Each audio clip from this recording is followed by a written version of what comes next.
Hey guys, finally back for part 3 of the Springfield 3 series. I'm sorry it took so long. I really thought I was going to be able to get done before we left for our family vacation, but clearly that did not happen. And I've just been busy.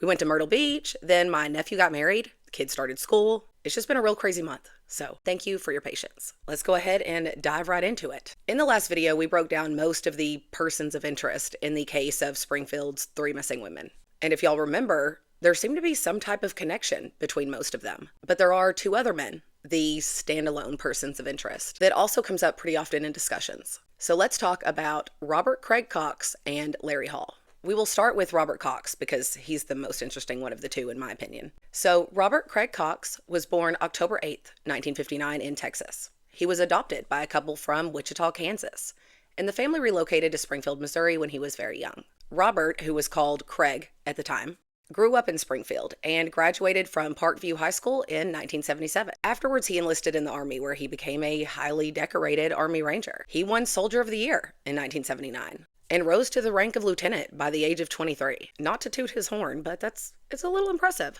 But from a young age, he was also getting in trouble. At the age of 17, he was put on probation for burglary. But overall, Craig was a likable guy, charming, funny, capable. So the red flags in his personality were often shrugged off. But then, on December 30th, 1978, while Robert Cox and his family were vacationing in Orlando, Florida, a young woman named Sharon Zellers disappeared. Sharon was 19 and had just graduated high school the previous spring. And over the summer, she'd landed a job at Disney World, one of her favorite places. She wasn't scheduled to work on December 30th, but she got called in, which she wasn't surprised, since the park is usually especially busy over the holidays, and that New Year's was no exception. Sharon left work that night around 10 p.m., but she never made it home. Her car was found abandoned in an orange grove on January 3rd, 4 days later. And the day after, Sharon was found, not far from the grove, submerged in a well, still fully clothed. She'd been brutally beaten, and she had 14 wounds to the head. And the medical examiner also concluded that she lived for 20 to 30 minutes after the attack. Sharon Zellers was a fighter. But that same night that Sharon disappeared, Robert Cox returned to the Days Inn where his family was staying with his face covered in blood. His tongue had been nearly bitten off. OFF off. It was almost completely severed, and he was unable to talk. He tried to communicate by writing, but passed out from the blood loss. And his panicked mom called an ambulance to take him to the emergency room, where he had to have emergency surgery to fix his tongue. When he was finally able to communicate, he claimed he got into a fight at the local skating rink, Skate World, with 4 white guys and 4 black guys, and that during that fight, he'd bitten off his own tongue. Police did not believe that. For one, there were no other witnesses to this so-called fight at the skating rink. And for 2, the hotel where the Cox family was staying was only 340 feet from the hole where Sharon was found. Detectives also found 3 hairs in her car that were consistent with his chest hair, along with type O blood, which Sharon Zellers did not have, but Robert Cox did. They also found a military-type boot print in her car, and Robert Cox was wearing his army boots the night he was rushed into the ER. But still, somehow, even with all of this evidence, it still took them until 1986 to arrest him.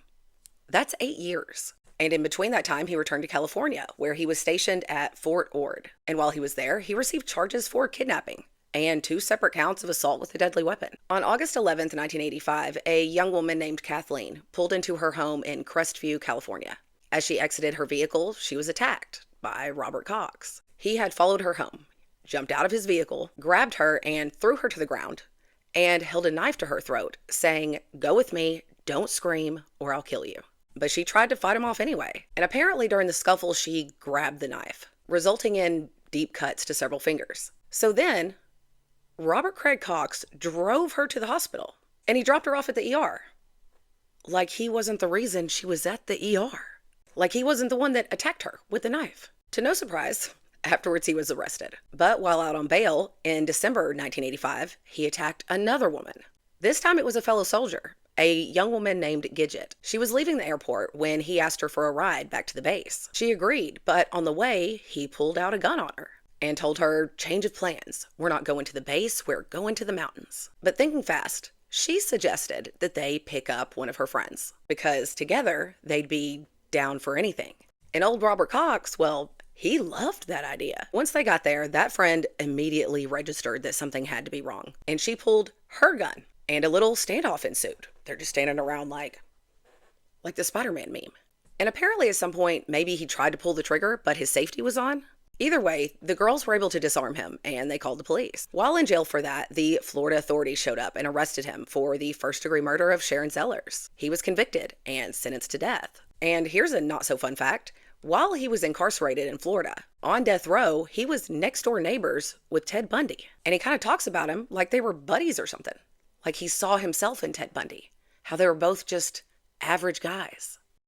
Yeah, I don't like that. But though Robert Craig Cox had been sentenced to death, in 1989, the Florida Supreme Court overturned his conviction and that sentence.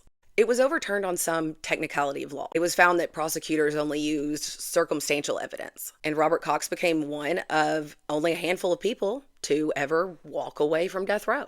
But when he was released, he was immediately taken back to California to finish serving out his 9-year sentence there. But in December 1990, he was released, and he returned home to Springfield. Upon his return to Springfield, Robert Cox began using the name Bob, or Bobby, rather than Craig or Robert. He briefly married, and he fathered a son, but it seems he quickly became bored with family life, and he left. Then in 1991, he got a job at a car dealership, Reliable Chevrolet, which coincidentally is also where Stu McCall worked.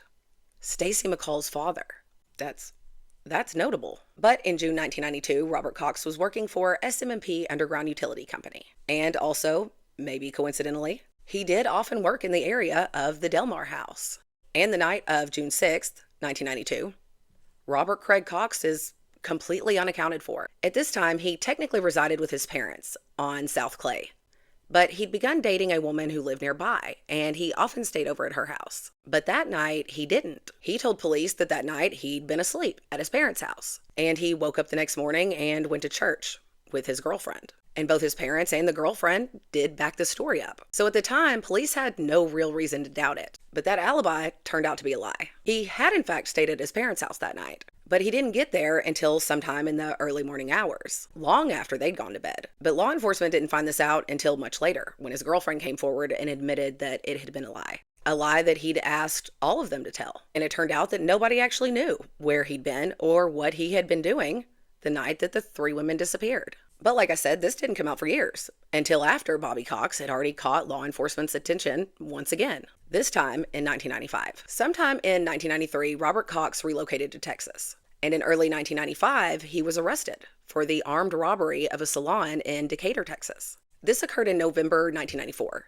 and he held a 12-year-old girl hostage. The girl was fine, though likely a little traumatized. He was not identified in that crime until he was picked up later that same month, November 94, after stalking a woman in Plano, Texas. He followed her to her apartment, but the woman noticed that someone was following her, and she quickly locked herself inside the apartment before he reached the door. He jiggled the door handle, trying to get into her apartment, so she called the police, who quickly located Bobby's work truck and then him, walking around this apartment building, and they found that he was wearing a gun holster and carrying gloves, condoms, and a long knife. And apparently after he was arrested, he was also questioned about a missing girl in Plano, but no connection to that was ever found. It doesn't mean it's not there, but he was convicted in Texas and given a life sentence, though as we all know, a life sentence doesn't really mean life. Robert Cox actually became eligible for parole this year in 2025, though the parole board did deny it this time around. Thank God. Eventually, though, it is likely that we see Robert Cox released. After his incarceration and Springfield caught wind of these crimes, Springfield investigators traveled to Texas, and they had a 5.5-hour chat with Bobby. And he made some interesting statements. He admitted to watching the case very closely, and even talked about him taking a walk down East Delmar Street to watch police outside Cheryl Levitt's home, back when they still had their mobile command center set up outside. During that conversation, investigators noted that he seemed very cautious when talking about the women. He said that he didn't want to incriminate himself, but he did speak freely about his theory that someone could have posed as a utility worker who gained entry to the house. He said he thinks Cheryl was the target, and the 2 girls weren't supposed to be there, but situation change. Robert Cox also talked about his other crimes, and it's pretty clear that he is a for the thrill type of criminal. After the Texas robbery, he claimed he didn't even need the money, though by then he did have a rather well-known gambling addiction. Most of his crimes did not seem sexually motivated either. In Sharon Zellers' case, she was found still fully clothed, and there were no signs of sexual assault, and nothing had been stolen either. And actually, because of this, and several other reasons, some believe that Robert Cox could be the I-70 killer, a string of seemingly random murders that occurred along I-70 and I-35 in the spring of 1992. An intriguing theory, but that is another story. There does seem to be an impulsiveness to his crimes that makes me think that this kind of behavior is likely deeply intertwined with his gambling addiction. It's kind of like the ultimate high-stakes gamble. He himself even admitted in an interview that much of the thrill came from the possibility of getting caught. And though sometimes it would be very easy to assume that Robert Craig Cox is some type of bumbling idiot, just running around committing crimes and fumbling them. But in reality, we all have to remember that Robert Craig Cox is a highly trained, highly capable, fearless, ruthless mofo. And I find it incredibly notable that the only real crimes of his that we know of are the ones where he got caught. There's no doubt in my mind that there are successful ones we don't even have a clue that he committed. But it is true that in many of the crimes that we do know of, it appears that he likes to stalk his victims, and most of them don't seem to have been planned out at all. Like I said before, it seems to have been done on impulse. So it seems like the victims just happened to be the ones who crossed his path while he was on the hunt, on the prowl. Which brings me back to a tip that was called in early in the investigation that I completely forgot to mention in the first video. The same night that the women disappeared, around 1:15 a.m., a woman 3 blocks away from the Levitt home spotted a prowler peering in her neighbor's window. All she could see was that he was tall and wearing a baseball hat. And when she flipped the light on in her kitchen, he kind of glanced back at her and then walked away pretty quickly. She called her neighbors, who searched their yard and didn't find anyone, so nobody called the police. But the next day, her neighbor, a Springfield lawyer, by the way, I don't know if that's relevant, but it could be, found some broken plants and a pocket knife under his window. Then when the 3 women were reported missing, this woman called the police and let them know what happened. And her neighbor flagged down an officer who was cruising the neighborhood and turned over the knife to him. Apparently this incident wasn't taken very seriously though, but maybe it should have been, because this reported prowler happened just like 1 street over from where Robert Cox lived. And if he was on the prowl the night of June 6th, he could have easily caught sight of Susie and Stacy, or more likely, Cheryl. I don't remember if I mentioned this in the first video either. I might have. I can't remember. But one small detail about the scene at 1717 East Delmar is that the window in Cheryl's room had been found open, partly open. I don't even think it was fully halfway open, just kind of cracked open. And it was assumed at the time that she'd likely opened it to air out the smell of the paint or the varnish from the piece of furniture she was working on. And if he was walking around that night, peeping in windows, well, I get why.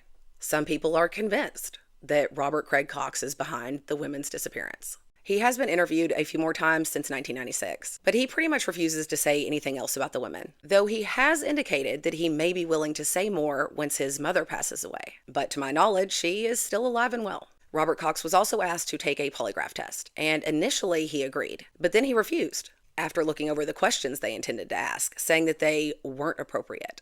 That's also when he made a very odd and startling comment. He said, "I wonder if you asked Steve these questions." What? Afterwards, he refused to elaborate or clarify what he meant by that. But obviously, what he meant was Steve Garrison. And it's raised the very serious question, do these 2 men know each other? The 2 men who, since the beginning, have both been eyed as the prime suspect of this case. Or is Robert Cox just playing with detectives? And many believe that is exactly what he's doing, just playing games and milking the attention. But others don't think so. And I will admit, he makes a compelling suspect. I still cannot fully dismiss him. Okay, moving on from Robert Craig Cox. Though there is clearly a question of just how standalone Robert Craig Cox really is, the second standalone person of interest is actually fairly new to the suspect list. He really only became widely discussed in the last several years, but after it began to be discussed seriously, there are a few connecting factors that makes it worth including. This is Larry Hall, a suspected serial killer from Indiana. But here's the thing about Larry Hall. There doesn't appear to be all that much information out about him. It's very limited. And there's something odd about the information that is out there. There's a lot of questions here. And this is a pretty strange story all by itself that I'd eventually like to spend more time looking into. But for now, this is what we know. Larry Dwayne Hall was born alongside his twin brother, Gary Wayne Hall, on December 11th, 1962, in Wabash, Indiana. But there were some complications with the pregnancy. Basically, Gary was feeding on Larry in the womb, and Larry, obviously the weaker one, had to be rushed to intensive care directly after birth. And he grew up with a variety of health issues and cognitive delays. And he also had a major speech impediment. He wet the bed well into his childhood, and he was often bullied by his peers. He was described as awkward and antisocial, and at an early age began to show violent tendencies and engaging in crimes like vandalism and arson. Or at least that's how his brother describes him. Gary portrays himself as the dominant, outgoing, normal twin, and his brother is the weird, slow, and violent twin, the evil twin.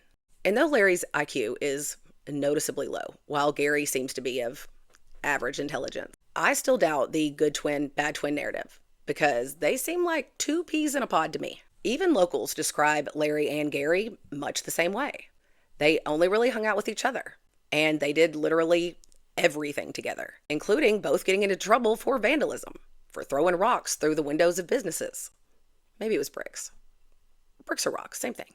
And while they were growing up, their father was in charge of the Falls Cemetery in Wabash. And as kids, they often had to help dig graves, which probably did not help their popularity with the other kids. As teens, they were usually found still together, cruising the streets in town, either in Larry's 55 Chevy or Gary's 57 Chevy. They also shared special interests in history and in cars. And in the 80s, they both went through a greaser stage, which immediately makes me picture them both dressed up like John Travolta in Grease. But I don't know if that's actually what that means. Is that what greaser means? During this stage, they did often travel to car shows. But starting in 1989, they shifted their attentions to their more historical interests. The twins began participating in Revolutionary War and Civil War reenactments and became members of the 19th Indiana Infantry Volunteers. And this group traveled across the Midwest and the Mid-South, attending events. So it is literally no exaggeration when I say they did everything together. Larry wasn't known to have any real relationships outside of his family and was rarely seen with anyone besides his brother. But eventually, Gary began to date, and eventually he got married, and then divorced, and then remarried. And while Gary was out living his own life, Larry lived with their aging parents, and he helped care for them. And in stark contrast to the evil twin thing that Gary describes, others described 32-year-old Larry Hall as a meek man who loved nature and small animals. In fact, in a news article, Gary's ex-wife told a story about a cat that got a hold of a baby bunny, and how Larry chased that cat down, saved the bunny, and then nursed it back to health, which isn't very serial killer of him, honestly. Larry also got a job as a janitor, and he had a handful of hobbies that kept him busy. One of the notable ones is that he routinely tracked mysteries and crime stories.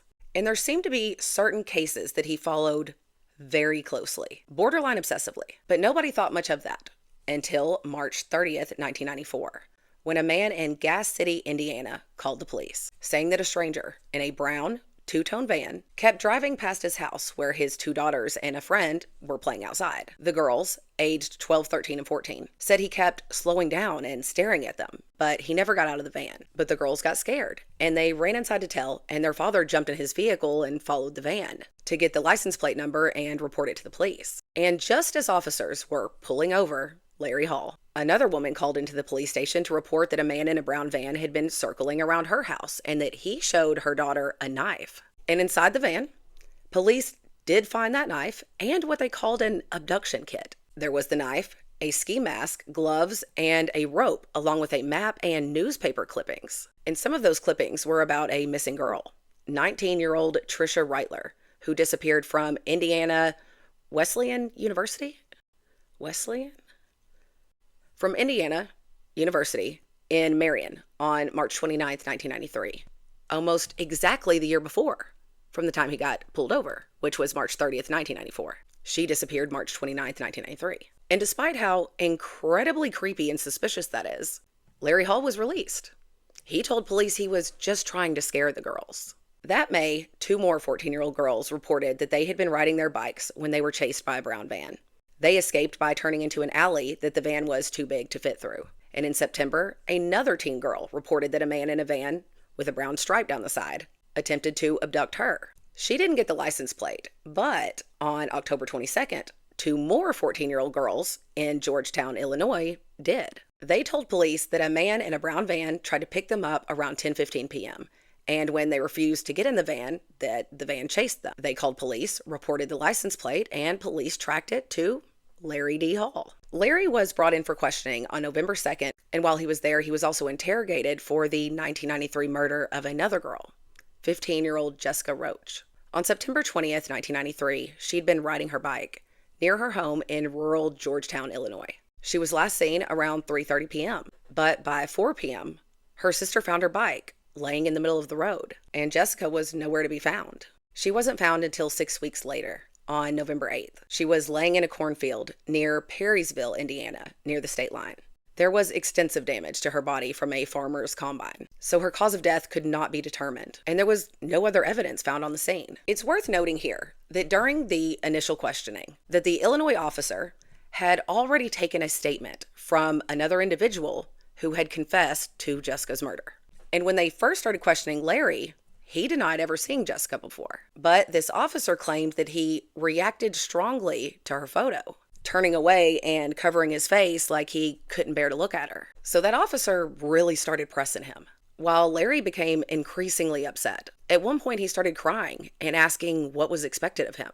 After being questioned for 2.5 hours, he was allowed to leave. But on November 15th, he was called in to be questioned again. And this time, the FBI was there too. They interrogated Larry Hall from 10 a.m. that morning until 3:20 a.m. the next morning. And by that time, Larry had signed a typed-out narrative statement confessing to the kidnapping, rape, and murder of Jessica Roach. According to this typed-out statement, Larry said he put her to sleep by making her breathe starter fluid. And after kidnapping and assaulting her, he put her up against a tree and strangled her with a belt while he stood behind. And he said he did it that way so that he didn't have to see her face. During that interrogation, he also confessed to killing 19-year-old Trisha Reitler, the girl from the newspaper clippings. She disappeared in March 1993 while walking back to her dorm in Bowman Hall after purchasing a few items from a nearby grocery store. Trisha has still never been found, but her bloodstained jeans, shirt, and shoes were discovered in a field near Siebold Pool and Center Elementary School, pretty much located between the supermarket and the campus. And her clothes were found stacked at the base of a tree, neatly folded,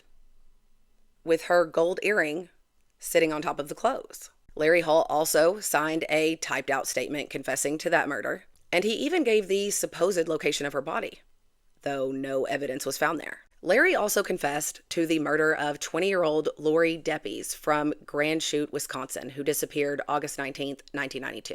And he implied he was involved with the disappearance of 19-year-old Paulette Webster, who went missing on September 2nd, 1988 in Chester, Illinois. And many more than that. Since his indictment in December 1994 for the kidnapping and murder of Jessica Roach, he has confessed to abducting over 30 women. And police suspect that there may be even more than that. Larry Hall was convicted and he received 2 life sentences. However, since then, he has recanted all of it. Every single confession recanted. Larry said he was coerced into those confessions and then told police that he was only having dreams, nightmares about hurting these women. And he also said that he confessed for attention and to make the investigators happy. If we look at just the raw facts of it, there is absolutely no physical evidence linking Larry Hall to any of these crimes. And he's not even been able to offer any real proof of his involvement. Not a single shred of evidence has ever been found to back up any of his claims, even after investigators tried following the map found in his van, which had 2 X's drawn on it. Neither of those pinpointed locations yielded any evidence either. Then in 1998, the FBI approached a man named Jimmy Keane, a cocaine dealer from Chicago, who was serving a 10-year sentence. Jimmy Keane was a charismatic, agreeable guy who got along with most everyone. So they enlisted his help in befriending Larry Hall. They wanted him to try and find out the location of these women's bodies. And in exchange, Jimmy would walk free, his sentence erased. And he agreed. So they shipped him off to the same maximum security prison as Larry Hall. And Larry was guarded at first, but slowly, Jimmy earned his trust. According to Jimmy's statements, he witnessed Larry carving wooden falcons in the prison's workshop and then placing them on a marked-up map, explaining as he did so that falcons watch over the dead, implying that the marked locations were the locations of the bodies. Larry also told Jimmy some details of some of the crimes that only the perpetrator could know. And apparently whatever he said was bad enough that Jimmy lost his temper and called Larry a monster to his face. And the following altercation got Jimmy thrown in the hole, with his cover completely blown. And before Jimmy's message could reach the FBI, the map and the Falcons were gone. Poof. Like they were never there. But police did honor their agreement, and Jimmy Keane was released, though none of the information he was able to get out of Larry Hall could ever be proven either. There's actually a really great show about Jimmy Keane and Larry Hall on Apple TV. It was called Blackbird. It's surprisingly accurate in a lot of ways, and I really enjoyed it. I do recommend if you find this interesting. Anyways, at the beginning, when Larry was first arrested, his family adamantly defended him and insisted he was innocent, especially his twin brother, Gary. The family had evidence brought forward by a psychiatrist regarding Larry's intellectual disabilities, his people-pleasing tendencies, and his vulnerability to manipulation. It didn't take much to get Larry to do or say things. They appealed his sentence and blamed investigators for coercing Larry into these confessions. But then, over time, that shifted into this current story, that Larry was just the bad twin. Which makes me wonder, what exactly happened that caused this change of heart in Gary? And it makes me wonder if it doesn't have something to do with some interesting statements that Larry's made over time. On multiple occasions, he implied there were 2 accomplices in these crimes that he absolutely refused to name. But it is known that Larry once sent his brother Gary a multiple-page hate letter in which he accused Gary of talking to the police about him, but saying that only he, Gary, knew where the bodies were because he, Gary, was the one that buried them. When Larry was asked about this, he would only keep repeating, "I'm tired of protecting my brother." Despite the many contradictions about Larry, investigators have stated that they believe he could be responsible for as many as 39 to 50 cases, ranging from the summer of 1981 to November 1994, during the time that he was traveling to car shows and historical events. And it was noted that everywhere that Larry Hall went, there are dead and missing girls, which, as far as I can tell, is true. Like in our case, Cheryl, Susie, and Stacy disappeared the same weekend as a Civil War reenactment that took place in Pleasant Hope, Missouri on June 6th, 1992. It's only about 28 minutes from the Levitt home in Springfield, and Larry Hall did attend that event. That's concerning by itself. But the biggest link that we have to our missing women is that allegedly they were among the cases that Larry confessed to in 2009. Or at least in this case, he actually confessed to knowing that his brother had taken the 3 missing women. Yes, Larry Hall's confession said that he knew that his brother had taken the 3 missing women, and Larry claimed that he had helped Gary abduct the women and later dump their bodies in the Mark Twain National Forest, about 30 to 90 miles east of Cheryl's house. Now, if you're familiar with the Mark Twain National Forest, you know this thing is huge, and it's got weird pieces of it. Like, it's not one continuous national forest. It's pieces of the national forest, but whatever section he's talking about would be 30 to 90 miles east of the Delmar house, which kind of puts it in the Branson-ish direction. And allegedly, I don't know if this exact detail is true. I think that it is. I think that I read it, but I can't find where I read it. Is that among the paper scraps and newspaper clippings that Larry Hall had in his van, there was a piece of paper in that stack that just said the word Branson. But what really concerns me the most about all of this is the early reports of the brown Dodge van that was reported near the Levitt home in the early morning hours of June 7th. And the van described in those sightings matches Larry Hall's van exactly. Exactly. And once the description of that brown van was announced by police, a woman called in a tip from Branson that she had seen a brown van parked in front of Country Mart. And there was a dark-haired man who reminded her of Manson talking on a payphone. And through the open door, she could see that there was another dark-haired man sitting in the passenger seat. And she said she found it suspicious because all the windows in the van were covered up. So she reported it. That's interesting to me. But what I personally find the most eerie, and what really gave me pause, is the neatly folded clothes of Trisha Reitler. Her jewelry carefully placed on the top, left behind, while she's never been found. And the neatly folded clothes of Stacy McCall. Her jewelry tucked carefully in the pockets, left behind in Susie's room, while the 3 women have never been found. I don't like that at all. It made all the hair on the back of my neck stand up. However, despite these alarming details, according to the Springfield Police Department, Larry Hall was thoroughly investigated and had been officially ruled out. But my question about this is, what about Gary? Did they thoroughly investigate him too? Because what everyone seems to ignore is that if Larry Hall was at that reenactment in Pleasant Hope, then Gary Hall was with him. Larry did everything with Gary.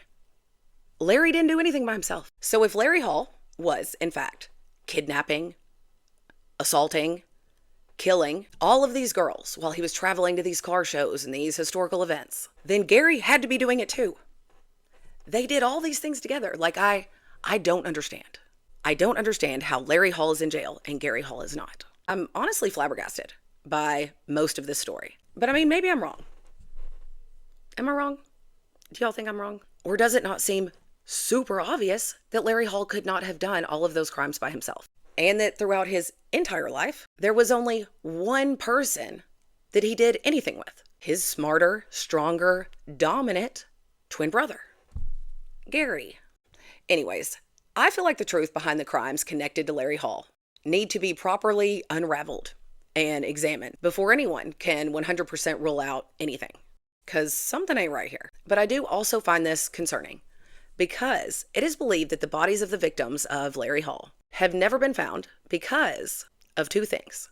One, his experience with digging graves. And two, because he utilized open construction sites found nearby to hide the bodies in, where eventually they'd end up under a building where they could not be found. All in all, there are some good arguments that could be made for the possible involvement of both Robert Craig Cox and Larry Hall. And this also leads me to the subject of a couple of construction sites of interest and a suspect who isn't really a suspect and some other odds and ends that I would like to discuss in the next video. I will try to make sure that it is not a month between this video and part 4. I really am sorry about the wait, guys. I hope you didn't get upset with me. But this is all I have for now. So I will see y'all next time. Thanks for being here. I really appreciate y'all following along and your patience and just your presence in general. I appreciate all of it. Oh, I do have a very important announcement to tell y'all. I can't believe I almost forgot this. I've been working with a lovely lady named Kanina and Stu McCall, Stacy's father, to try to increase the reward money on the 3 missing women.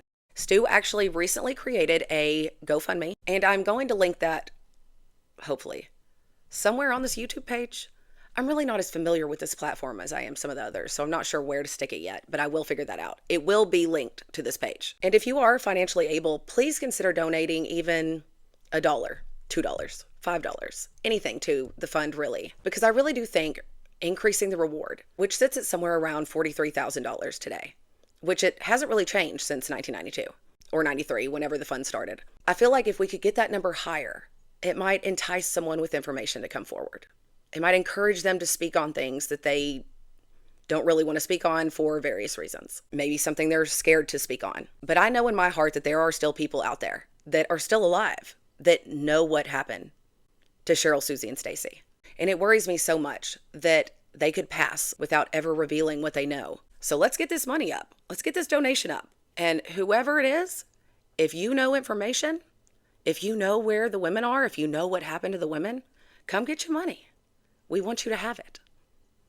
We just want the girls. So I'd really love your help on that. So please donate if you can. I'm going to add the link. If you follow me on TikTok, I already have that linked in my bio there.